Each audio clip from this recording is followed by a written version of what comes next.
أعوذ بالله من الشيطان الرجيم بسم الله الرحمن الرحيم الحمد لله رب العالمين والحمد لله الذي هدانا لهذا وما كنا لنهتدي لولا أن هدانا الله والصلاة والسلام على إمام القبلتين ونبي الحرمين وأفضل الثقلين وجد الحسن والحسين الذي سمي في السماء بأحمد وفي الأرض بأبي القاسم محمد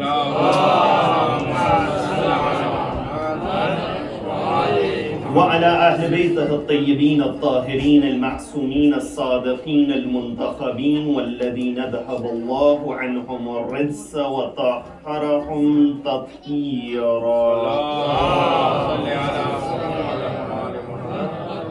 اللهم صل وسلم وزد وبارك على صاحب الدعوة النبوية والسولة الحيدرية والإسمة الفاطمية والحلم الحسنية والشجاعة الحسينية والعبادة السجادية والمآثر الباقرية والآثار الجعفرية والعلوم الكاذمية والحجج الرذوية والجود الثقبية والنقابة النقبية والهيبة العسكرية والغيبة الإلهية. اللهم عجل فرجا وسهل مخرجا. أما بعد فقد قال الله في كتابه الكريم بسم الله الرحمن الرحيم ثم أورثنا الكتاب الذين اصطفينا من عبادنا فمنهم ظالم لنفسه ومنهم مقتصد ومنهم سابق بالخيرات بإذن الله ذلك هو الفضل الكبير. صدق الله العلي العظيم.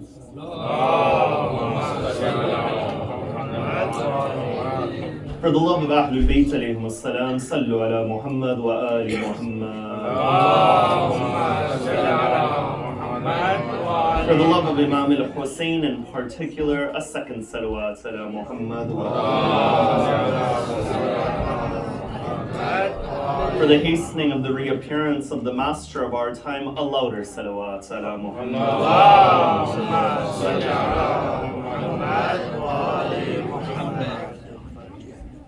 To speak about the virtues of any of the members of Ahlul Bayt is a difficult task. You know, these are those personalities that God has given a guarantee for these personalities. You know, if I were to tell you that is there any human being that from the beginning of their life to the end of their life, you can take a guarantee that they were upon the path of God, you can't make that promise for anyone. You can't make that promise for me, and I can't make that promise for you. But these are those personalities that Allah has taken that guarantee that whatever they do is a representation of my religion. Their words represent my religion, their actions represent my religion. And God takes that guarantee for these personalities. But now, to speak about any of them from this level is difficult. But then amongst them, there is one individual that they themselves spoke about in a manner which is unparalleled, and that is Imam al-Husayn. You see, amongst Ahlul Bayt, there are many things which were unique to Imam al-Husayn and Imam al-Husayn alone. And that's why one famous scholar who lived in Iran by the name of Sheikh Ja'far Shushtari, he compiled a book and he called it Khasa'is al-Husayniyah. That there are many qualities that are exclusive to Sayyid al-Shuhada. You know, all of the Imams, they have ziyarat for all of the Imams. But when it comes to the ziyarat of Imam al-Husayn, it's stated for every footstep, 1 Hajj. For every footstep, 70 Hajj. For every footstep, 1,000 Hajj. This is something which is uniquely mentioned for the ziyarat of Imam al-Husayn. You know, the other A'immah, they're buried. The lands are sacred. Najaf, Mashhad, Medina, all of these places are sacred. But for Imam al-Husayn, that place where Imam al-Husayn is buried, Allah says that dust is khaqu shifa, that dust is able to heal you. In normal circumstances, a human being isn't to eat dust. It's not allowed. But when it comes to that dust, which is from the grave of Imam al-Husayn, not only is it jaiz, but it's recommended to eat that dust. So you find that at the second level, Allah, He makes him unique in this perspective.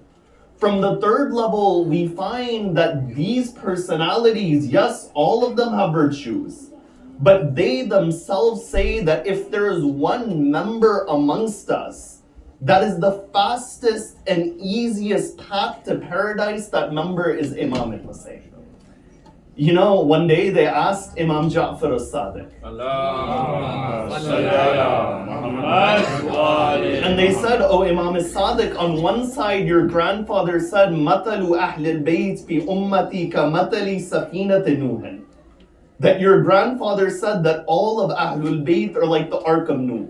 The one who holds on to them is saved, the one who turns away from them is drowned. But then your grandfather says, Inna al-Husayn misbahul huda was safinatul najat. That Husayn is the lamp of guidance, and Husayn is the ark of salvation. That isn't this a contradiction? On one side, all of you. On one side, your grandfather says Imam al-Husayn. You know, the sixth Imam replies by saying, Kulluna sufunan najat. In reality, any one of us are the arks of salvation. Whether you hold on to Amir al-Mu'mineen, Imam al-Hassan, Imam al-Husayn, Imam Zainul Abidin, any of them, their seerah can take you towards paradise. وَلَكِنْ سَفِينَةَ جَدِّيَ الْحُسَيْنِ أَوْسَى وَأَسْرَى. But the ark of our grandfather Husayn, it moves the fastest, and the ark of our grandfather Husayn is the widest. In other words, what is the Imam saying? The Imam is saying that if from amongst all of us, you want one personality to serve, that personality is Aba-Abdillah. And that's why when you look at the companions of Imam al-Husayn who hold on to Imam al-Husayn, there are lines in their ziyarat which make us wonder that who are these personalities? You know, many of you read the ziyarat of the Shuhada of Karbala. What do you say in that ziyarat? You don't just say, Assalamu alaikum ya ansara Abi-Abdillah, that salam be upon you, the companions of Imam al-Husayn. But you say, Assalamu alaikum ya ansara Deen Allah. That you individuals, by serving Imam al-Husayn, serve the deen of Allah. Assalamu alaikum ya ansara Rasulullah. Assalamu alaikum ya ansara Amir al-Mu'mineen. Assalamu alaikum ya ansara Fatima al-Zahra. That by serving Aba-Abdillah, in reality, you are the companions of Rasulullah, of Ali ibn Abi Talib, of Imam al-Hassan, of Fatima al-Zahra. But then after that, in this ziyarah, one line it comes, it says, Bi abi antum wa ummi. That may my mother and my father be sacrificed for you.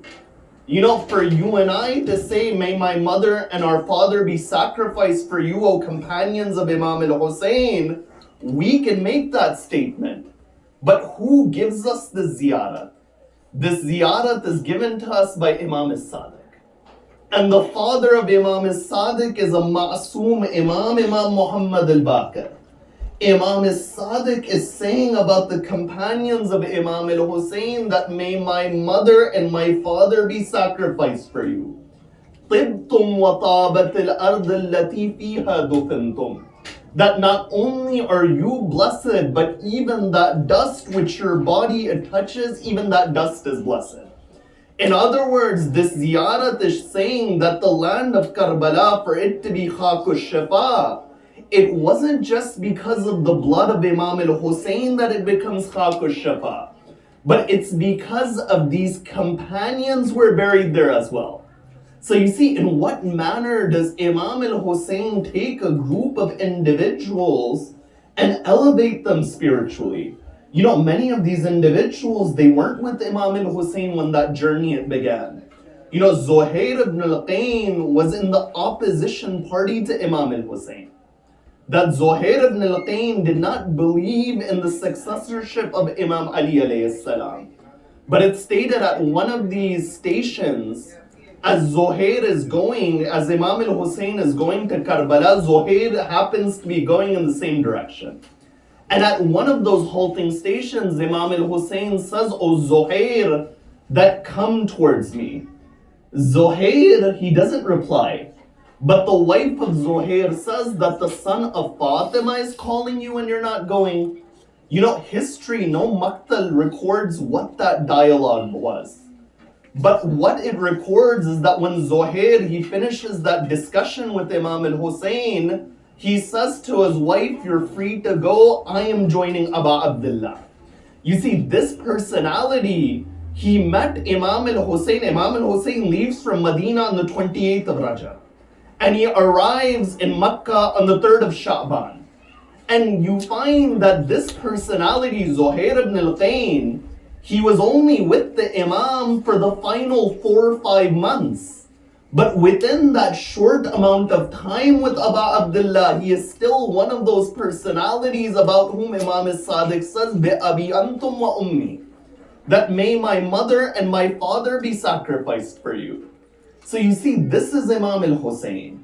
And this is why, you know, in our hadith, we find Imam al-Husayn and those who serve Imam al-Husayn are described in a very unique way. You know, there's one ayat of the Quran in Surah Al-Zumar. You know, one verse it says, وَسِيكَ الَّذِينَ اتَّقَوْا رَبَّهُمْ إِلَى الْجَنَّةِ زُمَرًا. You know, Zumar means to drag someone, to pull someone.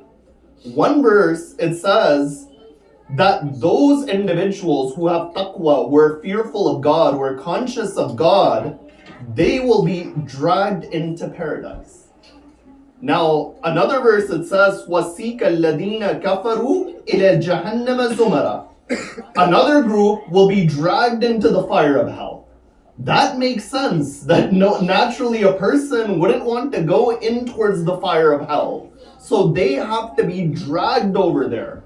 But why is it that this verse over here is saying that there are a group of people who will be dragged into paradise? Naturally, you would think that if paradise is in front of you, people will run towards paradise. But the Imams, they said a very interesting explanation.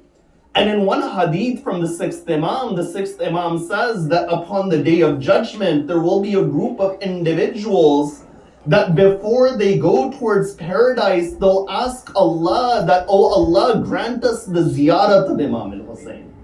That in this dunya, when we lived, we went to the ziyarat of Sayyid al-Shuhada. But now, before we enter paradise, allow us to see the face of Aba-Abdillah. And you find that Allah will bring Imam al-Husayn and they'll look at Imam al-Husayn. But as they're standing in front of Sayyid al-Shuhada, Allah will order for them to be dragged into paradise.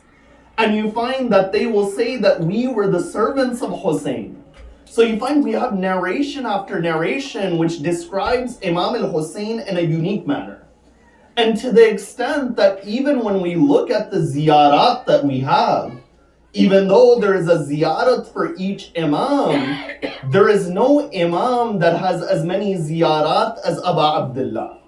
That there are more than 25 ziyarat for Imam al-Husayn alayhi salam. You know, when we look at our devotional calendar, on the day of Eid, there's a ziyarat for Imam al-Husayn. On the 15th of Sha'ban, ziyarat for Imam al-Husayn.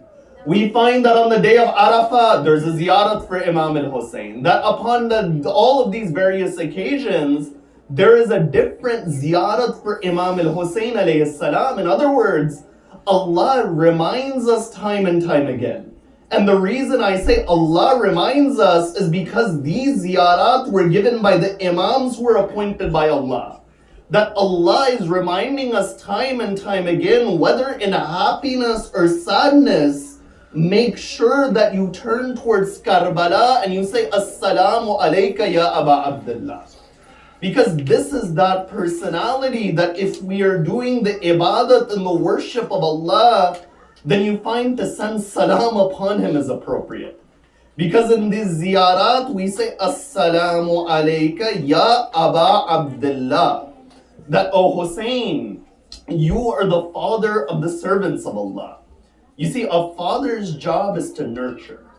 And a father's job is to give tarbiyah, to educate, to bring up. That's why when you look in the Quran, when Allah mentions the role of a father in the Quran, He mentions it right alongside His own remembrance. And He says, فَاذْكُرُوا اللَّهَ كَذِكْرِكُمْ أَبَاءَكُمْ أَوْ أَشَدَّ ذِكْرًا. That remember Allah in the way that you remember your fathers. And in the sense that you're not just remembering somebody who exists, but you're remembering the upbringing, the nurturing He gives you. But over here, we're saying that Imam al-Husayn, you are the father of the servants of Allah.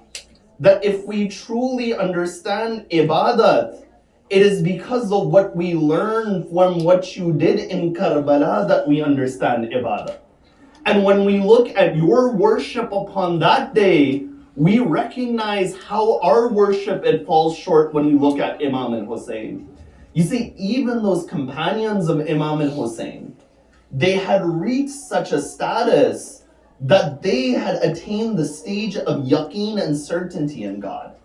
And how did they attain that certainty? They attained that certainty because they would witness this man, that there was a personality, that every single step and movement of his was within the path of Allah. You know, Imam Sadiq, salawatullahi wa salamu alayhi. Imam Sadiq was asked about the companions of Imam Husayn.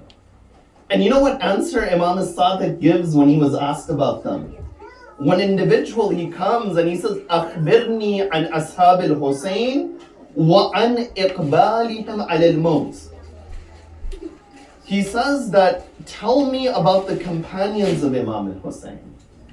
And then that narrator says, tell me about their condition as they were approaching death upon that day. An army on one side of 30,000. An army which famously is said 72 or 110 individuals. Imagine what condition must these individuals be, that arrow after arrow is firing towards them, that they're surrounded from all sides. What is their condition as they approach death? And you know what Imam Sadiq says? Imam Sadiq says, كُشِفَ لَهُمُ الْغِطَاء حَتَّى رَأَوْا مَنَازِلَهُم مِّنَ الْجَنَّةِ. These are those personalities that the veils were removed from them until they saw their stage and their status in paradise. You see, this is how Imam al-Husayni elevates people. And it's whether it's those personalities who lived then or whether it is us today who sit and gather Imam al-Husayn. You see, Imam al-Husayn's ziyarat, each of them you find that they have a unique quality. But from amongst all of these ziyarat of Imam al-Husayn, we see that there are common themes as well. And one of the common themes in the ziyarat of Imam al-Husayn is that we address Imam al-Husayn as the inheritor of the Anbiya. That in many of his ziyarat, not just ziyaratul waritha, we say, Assalamu alayka ya waritha Adam safwatillah. And Assalamu alayka ya waritha Nuhin Nabiyullah. Assalamu alayka ya waritha Ibrahim Khalilullah. Assalamu alayka ya waritha Musa Kalimullah, etc. That, O Imam al-Husayn, you are the inheritor of Adam, of Noah, of Ibrahim, of Musa, of Isa, of Rasulullah. Now tonight, the subject of analysis is based on this ziyarah. And this discussion, I began this discussion almost 2 years ago. But at that time, there was only one lecture, and there are many different wiladat in these days to cover. But alhamdulillah, this time I'm here for 2 nights. There's one lecture tomorrow as well. So we can go into the topic of Imam al-Husayn at a little bit deeper level. Now, when it comes to this line of Imam al-Husayn being the inheritor of the Anbiya, the first thing that I mentioned at the beginning of this lecture is that there are many qualities which are exclusive to Imam al-Husayn. I gave the example of Khaq al-Shafa. The Khaq of Najaf is not called Khaq al-Shafa, but Karbala is called Khaq al-Shafa. The ziyarat of Najaf has fadila. But the ziyarah of Imam al-Husayn, every step, 1 Hajj, 70 Hajj, 1,000 Hajj, riwayat, they differ.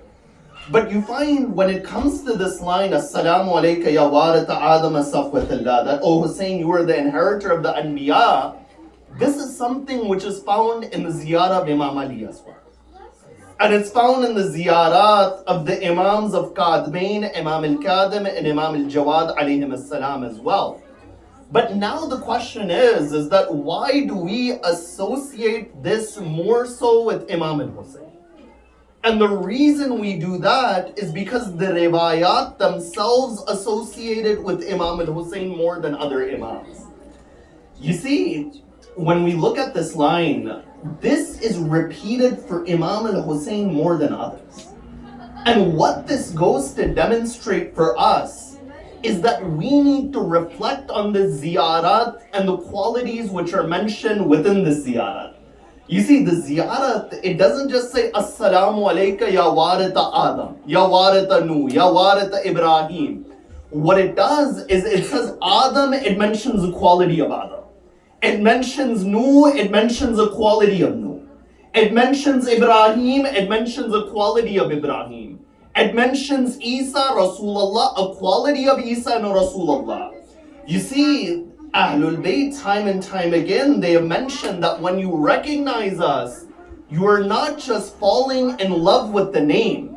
You know, people, they ask this question, that you're asking us to love an individual that we have never seen.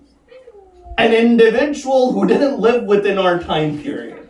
An individual who was over 1,000 years ago. How is it possible that we can reach a stage that we're willing to give our lives for such an individual? And the answer to that is that as human beings, naturally there are qualities which each human being is in love with. Whether they live in the East, the West, today, 1,000 years ago. And because those qualities of virtue were found within these personalities, we have love for these personalities. You see, Ahlul Bayt, they describe themselves through qualities time and time again. You know, Rasulullah, when he said that on the day of Khaybar, tomorrow I'm going to give my flag, he doesn't just say that I'm going to give the flag to Ali ibn Abi Talib, end of discussion. But what Rasulullah does is that he describes the sifat and the qualities of Amir al-Mu'mineen. And he says, لَأُعْتِيَنَّ الرَّايَةَ غَدًا رَجُلًا كَرَّارًا وَغَيْرَ فَرَّارٍ يُحِبُّ اللَّهَ وَرَسُولَهُ وَيُحِبُّهُ اللَّهُ وَرَسُولُهُ. He says that tomorrow I'm going to give the flag towards a man. Somebody who is brave, somebody who doesn't run away, somebody who loves Allah and His Prophet, and somebody whom Allah and His Prophet, they love him. So you see, Rasulullah, when he describes Amir al-Mu'mineen, whether on the day of Khaybar, whether on the day of Ghadir, it was through the qualities of Amir al-Mu'mineen. And that's why when we read the ziyarat of Imam al-Husayn, we need to reflect that what qualities of Imam al-Husayn do we actually know? So now within this ziyarah, when we describe Imam al-Husayn, we are saying that, oh Imam al-Husayn, you are the inheritor of the Anbiya. And the question naturally that comes up is that what is Imam al-Husayn inheriting? That if Imam al-Husayn is the inheritor of these prophets, naturally there must be something that these prophets had which Imam al-Husayn has. And in that sense, you find at the first level, we find that when we look at the narrations, there is a material inheritance as well. That many think that this ziyarat is just speaking about spiritual qualities. That what those spiritual qualities the Anbiya alayhimus salam had, Imam al-Husayn has the same within him. But no, the reality is that there was a material aspect as well. There was one individual by the name of Sam'an who comes to Imam Ja'far as-Sadiq, salawatullahi wa salamu alayhi. And when he comes to Imam Ja'far as-Sadiq, he says to the Imam that there are a group of individuals that say you are not the Imam. And they call themselves the Zaydis. You know, the Zaydis were a group of Shia who had a different concept of Imamah. They believed that for somebody to be an Imam, he must be qa'imun bis-sayf. That he has to have an uprising where there's fighting. And by their definition, Imam al-Sadiq, Imam al-Baqir alayhim as-salam, they didn't have an uprising. So now one individual, he comes to the Imam and he says to the sixth Imam, that others say that you are not the Imam. What is the sign of your Imamah? The Imam says, Indi suyufu Rasulullah, that with me are the swords of the prophets. Wa indi khatam Sulaiman, that with me is the ring of Sulaiman. Wa indi asa Musa, with me is the staff of Musa. And with me is the shirt of Yusuf. And with me is the tabut upon which that wherever it would stop amongst the children of Israel, it would be the sign of their nabuwat. All of those relics, they're with me.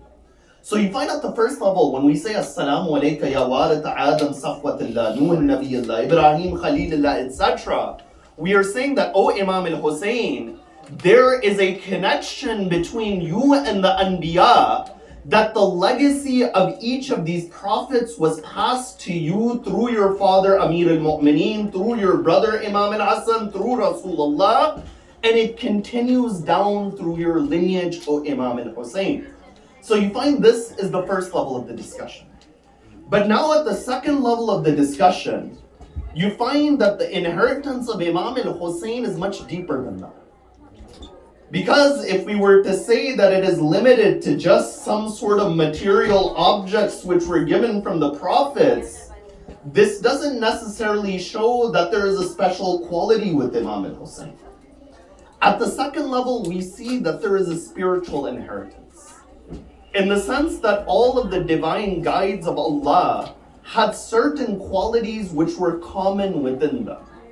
And that is why when you examine their qualities, the more you understand their qualities, the more you understand the virtues and the greatness of Ahlul Bayt alayhim as-salam. You know, if the Quran says, وَأَيَّدْنَاهُ بِرُوحِ الْقُدُسِ, that we have supported Isa with the Holy Spirit, if that fazilat is in Isa, that fazilat and virtue must be in the warit and the successor of Isa as well. And if the Quran, it speaks that we had made all of these different heavenly realities subservient for Sulaiman, if those qualities are within Solomon, they must also be within the warit and the inheritor of Sulaiman, etc. In this regard, we find that the ziyarat, it mentions each of these realities. The first line that it mentions is Assalamu alayka ya warita Adam safwatillah. That, O Imam al-Husayn, you are the inheritor of Adam, the choice of Allah. You know, safwa in the Arabic language, when you boil milk, on the top layer there is a layer of cream which is formed. In Urdu we call it malai. I don't know what they call it in Farsi. Maybe perhaps it's the same thing. But you find that that top layer of cream, they would call it safwa. And Adam is called safwatullah. Now this doesn't mean that, you know, he is the cream of Allah in that sense, but it refers to the fact that he was the choice of Allah. That when all of those malaika were there, Allah, he says to them, Usjud li Adam, that do sajda before Adam, that I am making Adam my Khalifa. And I am making Adam that personality that you show ta'zeem and respect towards. In that sense, you find Imam al-Husayn is a continuation of that reality. Imam al-Husayn is that personality that you find that even a Rasulullah would lower himself out of the respect of Imam al-Husayn. And that isn't something which is a small statement. That one day it's stated that Imam al-Husayn comes upon the back of Rasulullah. And as Rasulullah, he's in that state of prayer while he's in sujood, Rasulullah keeps extending that sajda as long as Imam al-Husayn is upon his back. Now, another example. One day, Imam al-Husayn, Imam al-Hasan are on the shoulders of Rasulullah. One grandson is on one shoulder. Another grandson is on another shoulder. You know, one man, he sees this. That imagine, you see a man, one child is on one shoulder, another child is on another shoulder. Now imagine that that man is Rasulullah. They go to the Prophet and they say, Ya Rasulullah, that look how great of a ride you are for these children. That God's greatest creation is the ride for these children. But you know what Rasulullah says? Rasulullah says, do not look at the ride, look at the raqib and the rider. That it is not the greatness of the one who is the ride right now, but what I am showing you is the greatness of my grandchildren. That these are those grandchildren that Rasulullah says, Husaynun minni wa ana min al-Husayn. That Husayn is from me, I am from Husayn. You know, what does this line mean?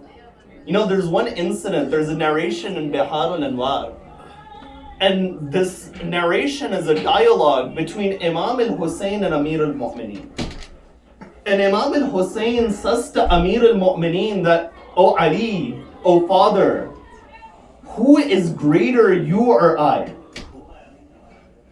Now, of course, Imam al-Husayn knows the status of his father. But sometimes it is a lesson for those who are there. It's a lesson for you and I. Amir al-Mu'mineen says, Oh Husayn, in virtue I am greater. But then Imam al-Husayn says, yes, in virtue you're greater. But there are many things in which I am greater than you. Now he's speaking to his father, Amir al-Mu'mineen. Amir al-Mu'mineen says, Oh Husayn, elaborate, explain to me. Imam al-Husayn says, Oh father, your father is great. Your father is Abu Talib. But my father is Ali, Amir al-Mu'mineen. My father is greater than me. Then he says, your mother is great. Your mother is Fatima bint Asad. But my mother is greater, for she is Fatima Sayyidatu Nisa'il Alameen. Then he says that your brothers, from amongst them, Ja'far al-Tayyar is your brother. But my brother is Hassan Sayyid Shabab Ahlil Jannah alongside me. And then he says, your grandfather, yes, your grandfather was great, but my grandfather is the greatest creation of Allah Rasulullah. So you find Imam al-Husayn as a child, he's having this dialogue with his father. On one side, he shows the greatness, Husaynun minni. The fact that Husayn is from Rasulullah, all of these virtues are there. But then, wa ana min al-Husayn is through the efforts of Sayyid al-Shuhada. And those efforts, they come through his qualities. As-salamu alayka ya warita Adam safwatullah. As-salamu alayka ya warita Nuhin Nabiyullah. That, O Imam al-Husayn, you are the inheritor of Nuh, the Prophet of Allah. That Nuh, to save the deen of Allah, he creates an ark. And when he creates that ark, he invites the people to board it. The people, they don't board it. But Imam al-Husayn is that personality that it says, Inna al-Husayn misbahul huda wa safinatul najah. That Husayn himself is the ark of salvation. You know, there's a difference between the ark of Nuh and the ark of Imam al-Husayn. The ark of Nuh was there to save them from a physical trial. That the flood of Nuh was at a particular place. It was a physical challenge. But the ark of Imam al-Husayn, that wherever there is any spiritual illness or physical illness, go to the door of Aba-Abdillah. You know, the ark of Nuh, you had to be there at a particular time and place to see the ark of Nuh. But Imam al-Husayn is that personality that you can go to the grave of Imam al-Husayn. And when you go to the grave of Imam al-Husayn and you do the ziyarat of Imam al-Husayn, it is not just that you are doing the ziyarat of the grave, but in reality you are doing the ziyarat of the Imam himself. And the evidence for that is the fact that even before you enter the shrine of Imam al-Husayn, you ask for ijazah to enter. That by Allah, a person who is dead, you don't have to ask any ijazah. But when we stand over there, we say that Ashhadu annaka tarawna maqami.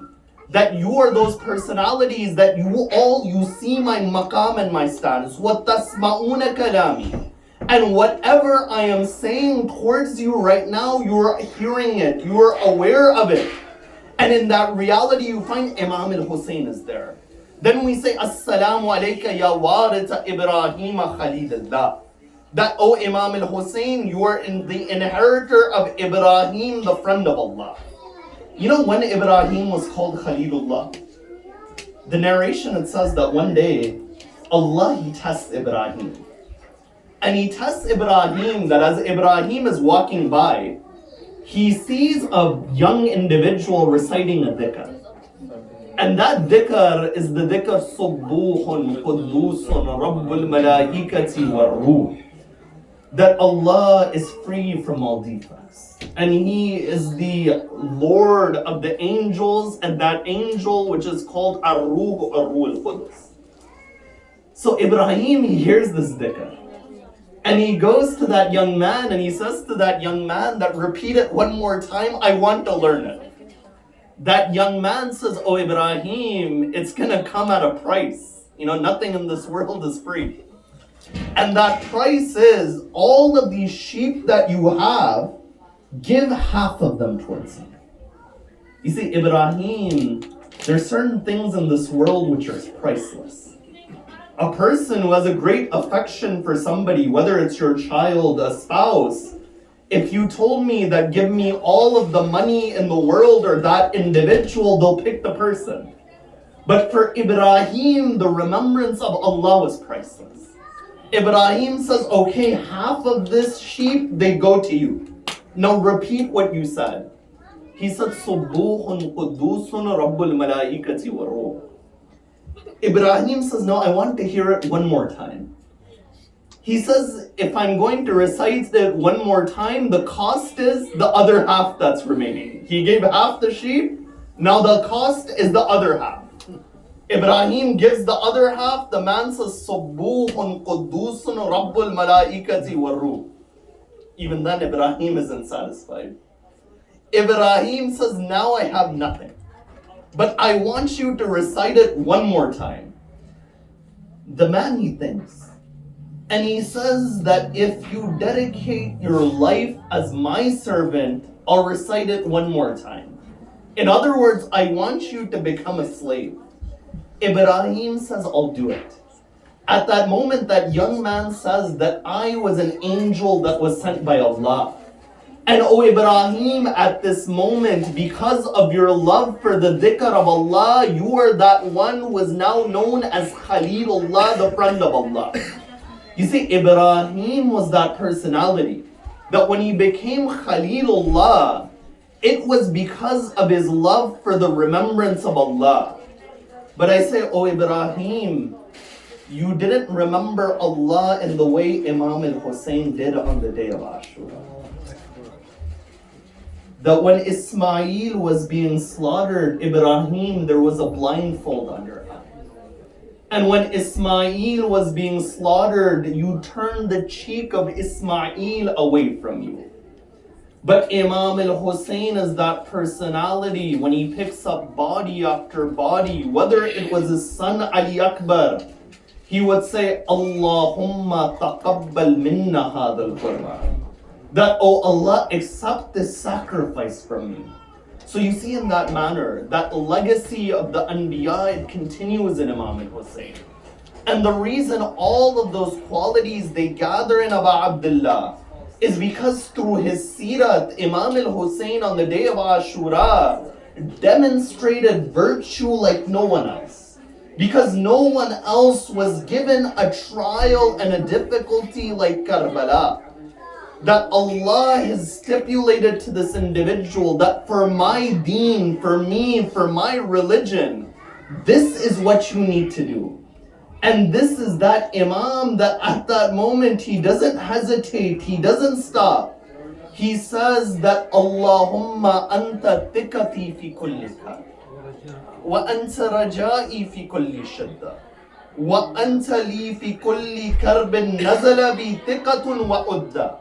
That, oh Allah, you are the one I rely upon, and you are the one that I trust, and you are the one that I turn to in every single difficulty. And that's what Imam al-Husayn, he demonstrates. You see, Sayyid al-Shuhada is that personality. that each of the Imams after Imam al-Husayn, they would go out of their way for the ziyarat of Imam al-Husayn. To the extent that it's stated that one day Imam Ali al-Hadi alayhi salam, that one companion of Imam Ali al-Hadi comes to the Imam and he says to him that, "Oh Imam, I am going towards Karbala." You know what Imam Ali al-Hadi says? He says that, "Make dua for me, Ya Allah." Later on they turn, they say, "Oh Imam, you are the Imam, you are the designated choice of Allah. That why are you telling this individual to make dua for you in Karbala? That if Allah does not listen to you, that who else will Allah listen to upon this earth?" Imam Ali al-Hadi replies by saying that Rasulullah would go and make dua at the Kaaba. In other words, yes, Allah will listen to my dua. In the way that Rasulullah's dua was accepted wherever Rasulullah was. But the reason Rasulullah would go to the Kaaba is to show the maqam of the Kaaba, to show the sanctity of the Kaaba. The reason I told this individual to make dua for me when he goes to the grave of Imam al-Husayn is so you understand the status of the ziyarat of Imam al-Husayn alayhi salam. You know, there's one narration, the 15th of Sha'ban is coming next week. The greatest of the acts on the 15th of Sha'ban amongst them is the ziyarat of Imam al-Husayn. Now, if we can't be there in person for the ziyarat of Imam al-Husayn, to verbally recite that ziyarat. You know what status the ziyarat of Imam al-Husayn on the 15th of Sha'ban has? One riwayat it says that the one who wants to shake the hands of 124,000 anbiya. Now when it says 124,000 anbiya, Rasulullah is included in that. Isa is included, Ibrahim, Adam, all of them are included. The one who wants to shake the hands of 124,000 anbiya, have that individual recite the ziyarat of Imam al-Husayn on the 15th of Sha'ban. That what personality is this? That to visit him is in reality like visiting Rasulullah. And it's like visiting Ibrahim and Isa and Musa and Adam and Nuh, all of them. It's because the virtues of all of them, they gathered in Aba-Abdillah. And when they gather in this personality, to send salam upon him is like in reality sending salam upon Rasulullah. And to martyr him is in reality like martyring Rasulullah himself in Karbala. With that said, we raise our hands in dua on this day of the 3rd of Sha'ban. And we say through the right of Imam al-Husayn that, Ya Allah, wherever the followers of Ahlul Bayt are in difficulty, help them. Wherever they're sick and ailing, cure them. Ya Allah, grant us the opportunity of the ziyarah of Imam al-Husayn alayhi salam. Grant us the shafa'at of Imam al-Husayn alayhi salam on the Day of Judgment. Allow us to see the reappearance of the grandson of Imam al-Husayn alayhi salam. And Ya Allah, allow us to be amongst his followers and to be amongst the supporters of Imam Sahib al-Zaman, Ajjalallahu ta'ala faraja al-Sharif. ربنا تقبل منا إنك أنت السميع العليم.